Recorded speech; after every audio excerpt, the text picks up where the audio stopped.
बच्चों, कैसे हैं आप सब। आज हम लोग बात करेंगे मोबिलिटी की। इससे पहले हम लोगों ने बात किया था ड्रिफ्ट वेलोसिटी की। ड्रिफ्ट वेलोसिटी में आप लोगों ने देखा था कि किस तरह से जो ड्रिफ्ट वेलोसिटी होता है, किस तरह से वो इलेक्ट्रिक फील्ड, पोटेंशियल या रिलैक्सेशन टाइम या उसके लेंथ पे कंडक्टर के डिपेंडेंसी किस तरह से थी उसकी। आज हम लोग बात करेंगे मोबिलिटी क्या है। तो मोबिलिटी समझने के लिए सबसे पहले हम लोग कुछ एक फिगर समझते हैं। जैसे मान लेते हैं कि ये कोई कंडक्टर है और ये जो कंडक्टर है इसको हमने एक बैटरी से कनेक्ट करा दिया। बैटरी से हमने इसको कनेक्ट करा दिया और ये बैटरी का पोटेंशियल है, मान लेते हैं कि V है और इसका इलेक्ट्रिक फील्ड यहाँ पे हमको मिल रहा है E। तो अगर इस बैटरी के पोटेंशियल को हम लोग बढ़ाते जाएंगे, तो इलेक्ट्रिक फील्ड भी बढ़ता जाएगा। और इलेक्ट्रिक फील्ड बढ़ने से क्या होगा कि वहां पे जो उसका ड्रिफ्ट वेलोसिटी है वो भी बढ़ने लगेगा। ठीक है, जैसे जैसे हम लोग करके देखते रहेंगे कि जैसे जैसे हम लोग पोटेंशियल को बढ़ाते रहेंगे, इलेक्ट्रिक फील्ड भी उसका इंक्रीज होता रहेगा और इलेक्ट्रिक फील्ड के बढ़ने के साथ साथ उसका ड्रिफ्ट वेलोसिटी भी बढ़ता जाएगा।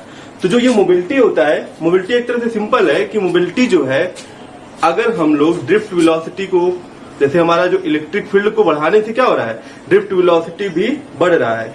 तो मोबिलिटी ये किसी भी चार्ज कैरियर का मोबिलिटी ये बताता है कि जो ड्रिफ्ट वेलोसिटी बढ़ रहा है पर यूनिट इलेक्ट्रिक फील्ड के बढ़ाने से, वही रेशियो क्या होता है, मोबिलिटी होता है। ठीक है, हम लोग इसको सिंपल कह सकते हैं कि mobility of a charge carrier is defined as the ratio of drift velocity and electric field. The ratio of drift velocity and electric field is mobility. और मोबिलिटी की वजह से ही क्या होता है, करंट का प्रोडक्शन होता है। ठीक है, मोबिलिटी की वजह से ही क्या हो रहा है, करंट का प्रोडक्शन हो रहा है। तो ऐसे देखते हैं, मोबिलिटी को हम लोग दिखाते हैं म्यू से। मोबिलिटी को हम लोग किससे दिखाते हैं, म्यू से दिखाते हैं। और ये होता क्या है, म्यू इज इक्वल टू होता है drift velocity upon electric field. Drift velocity upon electric field. ये भी कह सकते हैं कि mobility is also defined as the drift velocity of a charge carrier, the drift velocity of a charge carrier with respect to electric field.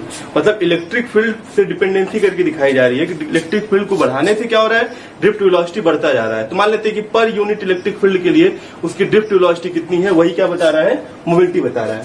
Drift velocity के फॉर्मूले को हमने देखा था, इससे पहले हमने डिराइव किया था, तो वो था E tau upon M. Negative sign को मैं यहाँ पे ड्रॉप कर रहा हूं क्योंकि हमको केवल यहाँ मैग्नीट्यूड से मतलब है। तो ये क्या था हमारा, ई टाउ अपॉन एम, और इलेक्ट्रिक फील्ड हमने यहाँ से ई ले लिया। ई से ये ई कैंसिल हो जाएगा और मोबिलिटी हमारा हो जाएगा ई tau upon M. E tau upon M, ये ध्यान देना है। ये फॉर्मूला हमारा क्या हो गया, ई टाउ अपॉन एम। ई का मतलब चार्ज है, टाउ का मतलब है रिलैक्सेशन टाइम और एम का मतलब है मास। कभी कभी क्या होता है कि किसी भी कंडक्टर में पूछता है what is the importance of mobility.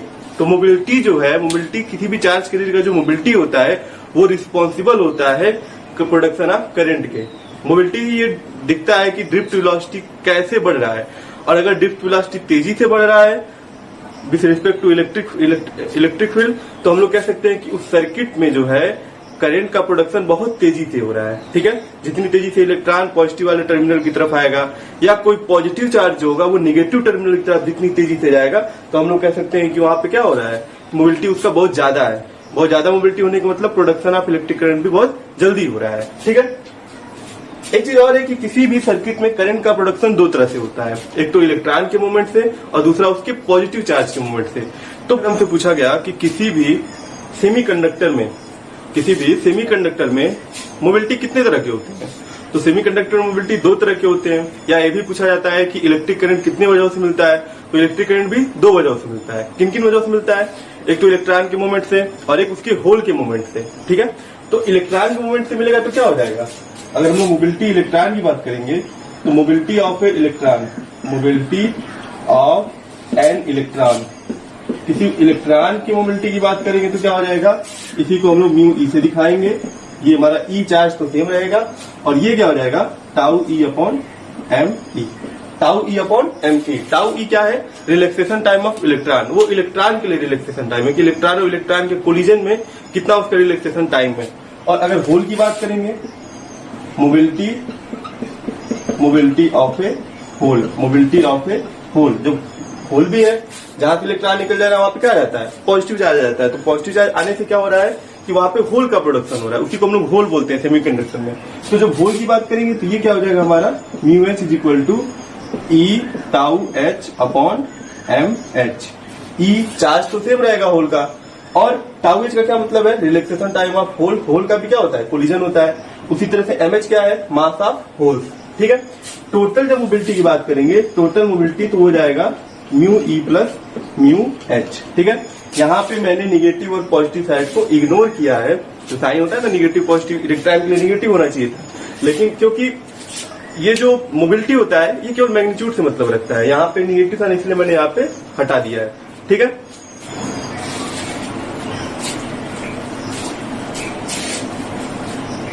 अब अगर हम लोग बात करें मोबिलिटी और ड्रिफ्ट वेलोसिटी का रिलेशन, तो हम लोगों ने देखा है कि मोबिलिटी इज इक्वल टू क्या होता है, वीडी अपॉन ई। ठीक है, mobility of electron is VD upon E. तो अगर हम लोग को वीडी निकालना है तो हम लोग यहाँ से म्यू ई और ई को मल्टीप्लाई करके भी एक फॉर्मूला बना के हम लोग मोबिलिटी को निकाल सकते हैं। ठीक है, आगे अगर हम लोग बात करें कि what is the SI unit of mobility, SI unit of mobility. Mobility की एसआई यूनिट क्या है, तो मोबिलिटी की एसआई यूनिट होती है मीटर स्क्वायर, ठीक है, सेकेंड इनवर्स और V inverse. Metre square, second inverse, V inverse. V inverse का मतलब है वोल्ट का इनवर्स, या metre square, second inverse, newton inverse और कूलम। 2 यूनिट होती है मोबिलिटी की।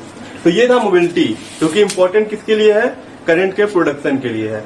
चार्ज, जैसे चार्ज कैरियर्स हैं, तो चार्ज कैरियर्स कैसे फ्लो कर रहे हैं, उनकी ड्रिफ्ट वेलोसिटी क्या है per unit increase in electric field के, वही चीज यहाँ पे टर्म ने यूज किया मोबिलिटी की। आगे हम लोग बात करेंगे कि what is the relation between drift velocity and electric current, जो कि बहुत ही इंपॉर्टेंट डेरिवेशन है। एग्जाम में 2 या 3 नंबर में पूछ देता है कि ड्रिफ्ट वेलोसिटी और इलेक्ट्रिक फील्ड में क्या डिफरेंस है, और यही बेस हमारा बनता है ओम्स लॉ में जाके। ओम्स लॉ में आप लोग देखते हो कि रेजिस्टेंस कैसे वेरी कर रहा है या इलेक्ट्रिक करंट कैसे वेरी कर रहा है, तो वो ड्रिफ्ट वेलोसिटी से जो उसका रिलेशन होता है वो बहुत ही इंपॉर्टेंट फैक्टर होता है उसके लिए। तो आइए बात करते हैं हम लोग इनके रिलेशन के बीच में। बात करेंगे relation between electric current and drift velocity. तो सबसे पहले हम लोग ये फिगर पे ध्यान देते हैं। जैसे ये कोई कंडक्टर है, ठीक है, कंडक्टर कोई भी कॉपर वायर है, कोई भी वायर ले लेते हैं हम लोग, तो इसको हमने क्या किया, कनेक्ट करा दिया किसी भी बैटरी। ठीक है, सेम प्रोसेस है जैसे हम लोग पहले से करते आ रहे हैं। बैटरी से कनेक्ट करा दिया, और मान लेते हैं कि इस कंडक्टर का जो लेंथ है वो है L, कंडक्टर का जो क्रॉस सेक्शन एरिया है वो है A। कोई इलेक्ट्रॉन है यहाँ पे, इलेक्ट्रॉन इधर ड्रिफ्ट कर रहा है, उसकी ड्रिफ्ट वेलोसिटी है Vd। इलेक्ट्रॉन इधर के साइड वो ड्रिफ्ट कर रहा है और उसकी ड्रिफ्ट वेलोसिटी कितनी है, Vd है। ठीक है, इस कंडक्टर के पास एक चार्ज है टोटल जो है Q। ठीक है, लिख लेते हैं हम लोग, कंसीडर ए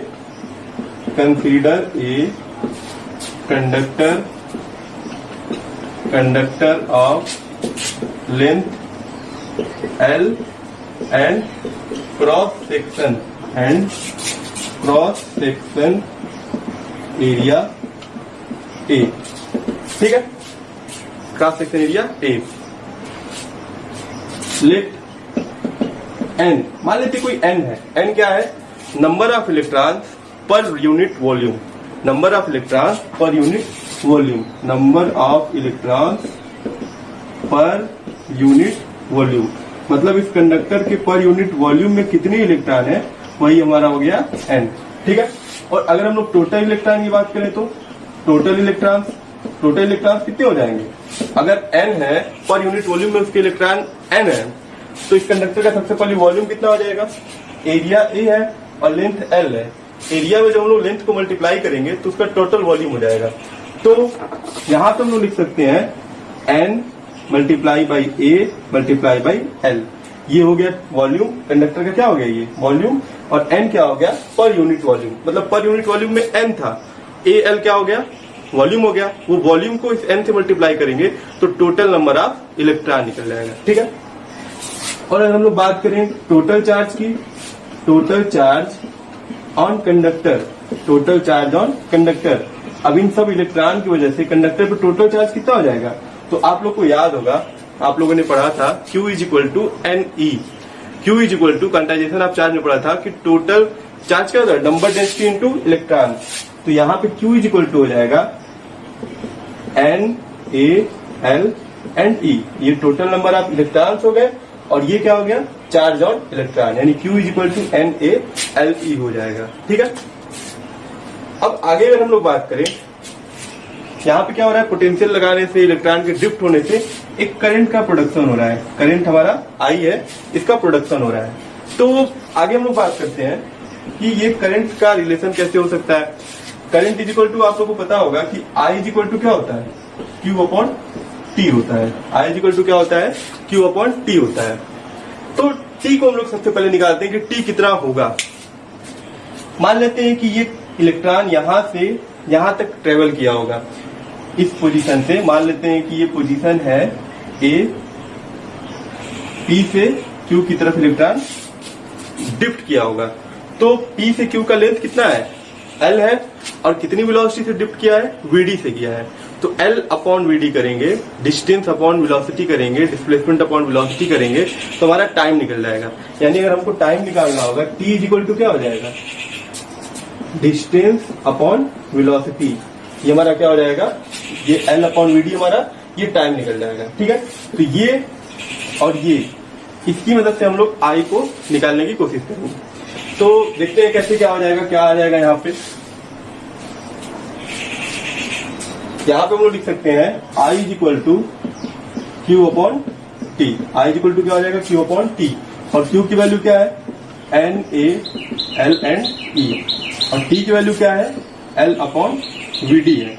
ये L से और ये L कैंसिल हो जाएगा, और I इज इक्वल टू हम लोग यहाँ से लिख सकते हैं N A E और ये VD, N A E और ये VD चला जाएगा ऊपर। तो ये रिलेशन हो जाएगा ड्रिफ्ट वेलोसिटी का, किससे, ड्रिफ्ट वेलोसिटी का हो जाएगा करंट से। I is equal to N A E VD, और आप लोग यहाँ से देख रहे हो जितनी ज्यादा इसकी एरिया होगी करंट भी उतना ज्यादा होगा। यानी जितना चौड़ा वो हम लोग कंडक्टर लेंगे, उसका जो फेस होगा काफी जब चौड़ा होगा, तो कह सकते हैं कि वहां पे उसका I भी क्या होगा, बहुत ज्यादा होगा। और जितना बड़ा VD जितना ज्यादा रहेगा, VD ज्यादा कब होगा, जब इलेक्ट्रिक फील्ड ज्यादा होगा, जब पोटेंशियल ज्यादा होगा। तो VD जब ज्यादा होगा तो I भी क्या हो जाएगा, काफी ज्यादा हो जाएगा। ठीक है, आगे हम लोग इसको लिख सकते हैं, आगे इसी को हम लोग बढ़ा के कह सकते हैं यहाँ से कि VD इज इक्वल टू क्या होता है, NAE, VD की वैल्यू रख देंगे हम लोग E tau upon M, E tau upon M। तो I इज इक्वल टू हो जाएगा NAE square E tau upon M। तो एक फॉर्मूला हमारा ये भी बन जाएगा इलेक्ट्रिक फील्ड से रिलेटेड, रिलैक्सेशन टाइम से रिलेटेड, कि I इज इक्वल टू क्या है, NAE square E tau upon M। तो ये हम लोग को याद रखना है इनकी इस रिलेशन को, कि ये रिलेशन बहुत इंपॉर्टेंट है। आगे हम लोग अब पढ़ेंगे ओम्स लॉ। इस टॉपिक के बाद जो नेक्स्ट वीडियो में बनाऊंगा उसमें आप लोग पढ़ेंगे कि ओम्स लॉ क्या होता है, और ओम्स लॉ में ये इंपॉर्टेंट फैक्टर होगा कि कैसे रेजिस्टेंस का एग्जिस्टेंस हो रहा है, कैसे वो डिपेंडेंसी शो करता है, इन सब चीजों पे हम लोग बात करेंगे।